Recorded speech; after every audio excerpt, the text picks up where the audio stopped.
Hello mga Veshies! Good morning, good afternoon, or good evening. Ngayon ay gagawa tayo ng chicken cordon bleu. Well, una sa lahat, sa mga hindi nakakaalam, ano nga ba itong chicken cordon bleu? Sosyali ng dating mga Vesh, ang lakas makaalta sosyedad, no? Kasi naman, ito pala ay mula sa mga Frances noong mga 1800 at ito ay inihahain sa mga royalty habang sila ay nakasuot ng sash na blue or yung tinatawag nga nilang cordon bleu or blue ribbon. Ito pala ay food of the highest class mga Veshies. So, alam nyo na. So, later mga Vesh, kumuha na lang kayo ng blue na sash habang kinakain ito, okay? Charot. So, punta na tayo sa ating mga ingredients, mga Veshies. Gagamit tayo dito ng ham, ng eggs, meron din tayong flour or harina, cornstarch, cheese, breadcrumbs, paprika, salt and pepper to taste, at syempre, ang ating mga chicken. Meron ako ditong 1 kilo na ground chicken para sa ating negosyo recipe. At meron din tayong boneless breast chicken para dun sa ating classic way ng paggawa ng chicken cordon bleu. So mag-umpisa na tayo. Uunahin natin gawin ang classic way ng paggawa ng chicken cordon bleu.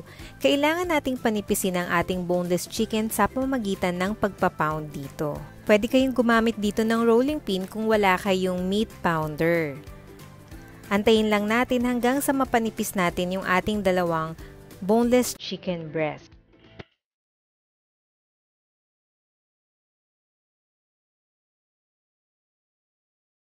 So, isisiso na natin siya ng paprika.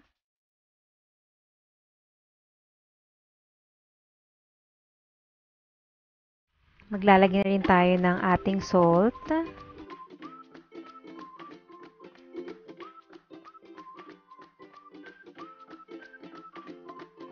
Ng ating pepper.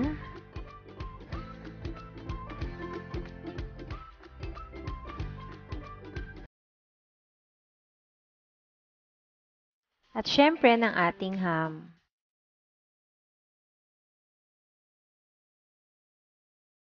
At ng ating cheese.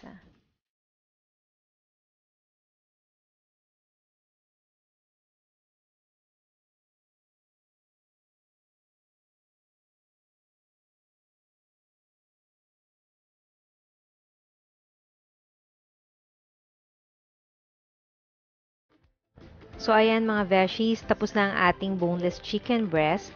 Nalagyan na natin siya ng seasonings at napalaman na rin natin siya. So, binalot ko ito sa cling film para at least mas mag-form siya. Pwede rin naman kayong gumamit dito ng toothpick. Ngayon, ay ilalagay naman natin ito sa ating ref na at least 30 minutes to 1 hour para mas mag-form siya. So, isusunod naman natin ang ating pangnegosyo recipe using ground chicken. So, lalagyan na natin ito ng ating mga seasonings, mga Veshies.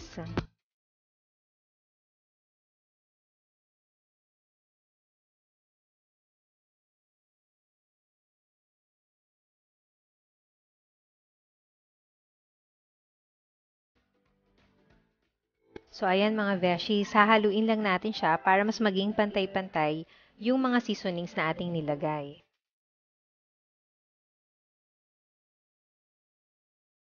So, ayan mga Veshies, sa puntong ito ay magtatakal na tayo para sa ating negosyo recipe na chicken cordon bleu using ground chicken. Gagamit ako dito ng 1/4 cup bilang ating takalan. So, ilalagay na natin siya sa ating cling film. Ifa-flatten lamang natin ito. At ilalagay na natin ang ating ham. Ganon din ang ating cheese. At iro-roll lang natin ito. So, ayan mga Vesh, natapos na nating balutin ang lahat ng ating pangnegosyo recipe na ating cordon bleu. Ilalagay lang muna natin ito sa ref ng at least 30 minutes to 1 hour para mas mag-form pa siya. So, ayan mga Veshies, habang inaantay natin yung ating chicken na mas mag-form, gagawa muna tayo ng ating coating mixture. Sa ating coating mixture, kakailanganin natin ng 3 eggs, salt and pepper to taste, flour or harina at ng cornstarch. So maglalagay tayo ng paunti-unti dito ng flour and cornstarch at hahaluin natin ito hanggang sa matunaw ang mga ito.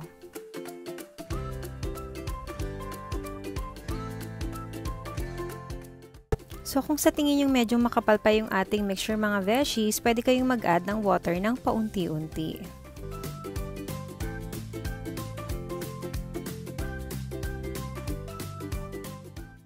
So sa puntong ito, para sa akin okay na yung ganitong texture ng ating mixture.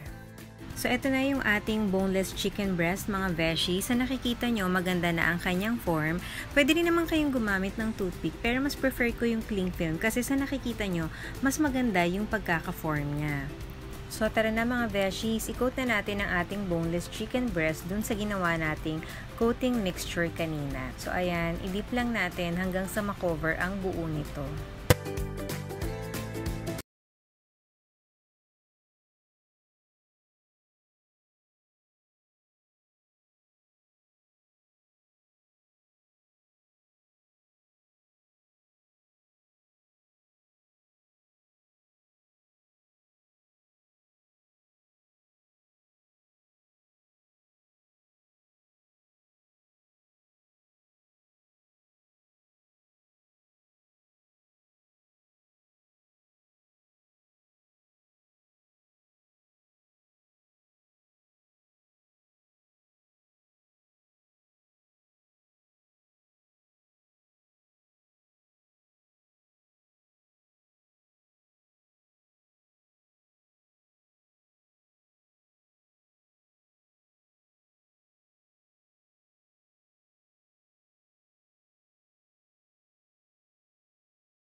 Natapos nating pang negosyo recipe mga beshies.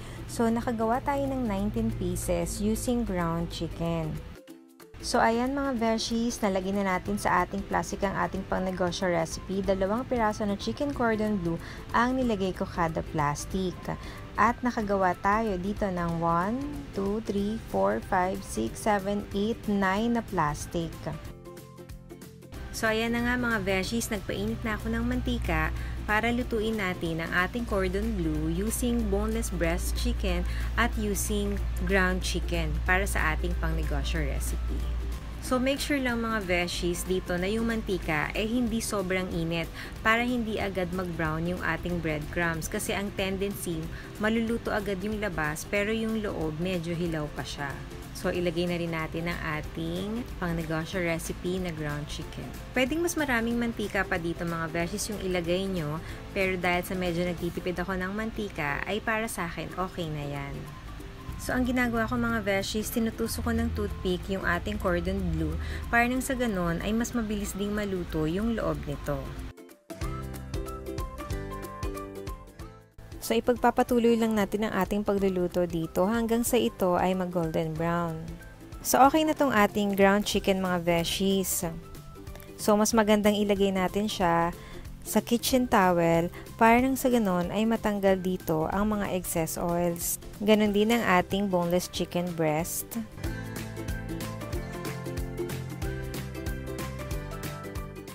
So, okay na yung ganyang kulay. Ngayon naman mga beshies ay gawin na natin ang ating white sauce. So mag-melt na tayo ng ating butter. Pag melted na ang ating butter, ilagay na natin ang ating flour or harina. Parehas na sukat ang nilagay ko sa ating harina at sa ating butter. Hahaluin lang natin siya. Sa mahinang apoy lang ito mga beshies ha. Para wag masunog ang ating butter kasi mabilis siyang mangitim. So, haluin lang natin siya hanggang sa maging ganito ang kanyang texture. So, sa puntong ito mga beshies, patayin na natin muna ang ating apoy at maglagay tayo ng paunti-unti ng ating milk.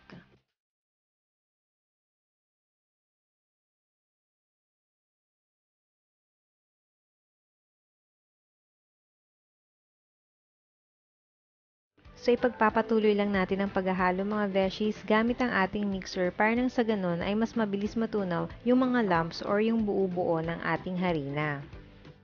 So, mamaya na natin bubuksan muli ang ating stove pag wala ng lumps or pag tunaw na yung ating harina.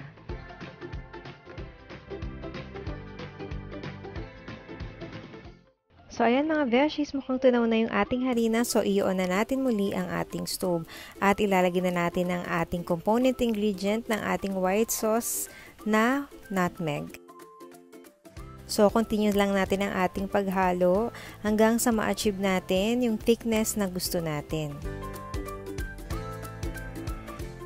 So, ayan mga beshies, kung mapapansin nyo, medyo malapot na yung ating sauce.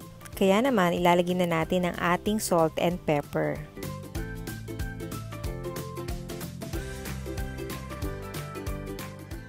So, ayan mga beshies, okay na tong ating white sauce. Ihiwain na natin yung ating boneless breast chicken cordon bleu. Sa paghiwa dito mga beshies, mas magandang gumamit tayo ng serrated knife para mas maganda yung ating paghiwa dito.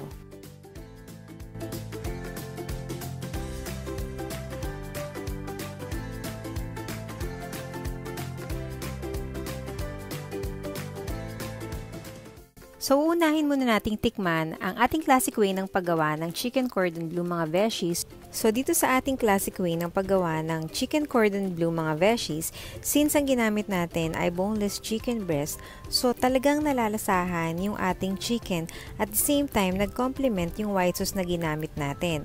Though pwede rin kayong gumamit ng ibang sauce dito like yung garlic mayo or kung anong mas prefer nyong sauce. So, dito naman tayo sa ating pangnegosyo recipe mga beshies using ground chicken.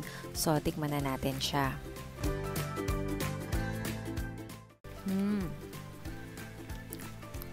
So, ayan mga besh. Sobrang pantay lang yung luto sa kanya kasi since gumamit tayo ng low heat, yung labas niya, hindi yung sobrang luto tapos yung loob is hilaw pa. So, pantay lang yung pagkakaluto natin dito.